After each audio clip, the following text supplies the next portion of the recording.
Hello, I'm going to quickly show you how to cut and shred chicken. All you need are some handy dandy scissors and your hands.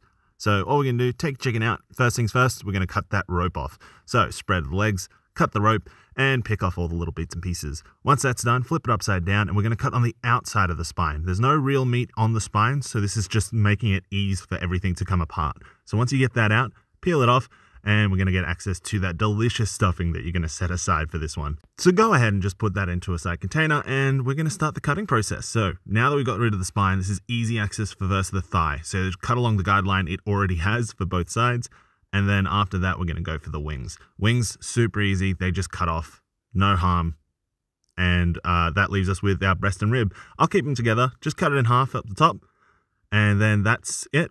If you want to separate the thighs, your drumsticks just pull off with ease, so that way you've got extra pieces to share around. And that's it.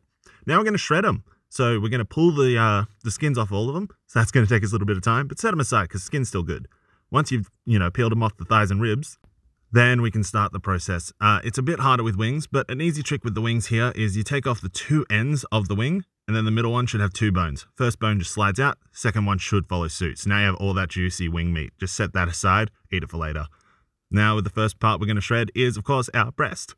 Now this is just going to pull apart in pieces, but it shreds really nicely. So we'll start with that base first before we get into the other parts, because the next part after the ribs and breast is going to be our thigh, which is, of course, the fattiest part of the chicken.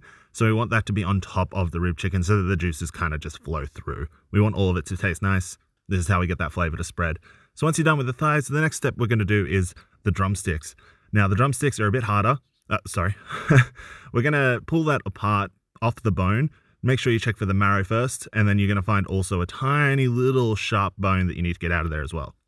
The skin doesn't peel off straight away, so you actually need to peel the meat off the skin from the inside. Super duper easy. But what I do with chicken drumsticks, I just eat them. I don't really shred it normally. They're just too good, you know? Once that's done, we're just going to send all your food scraps away. We're going to clean the surface down, and ba-bam, we are done. Here is your chicken. Oh, that's the wrong shot. Okay, here is your chicken. Thank you. Goodbye.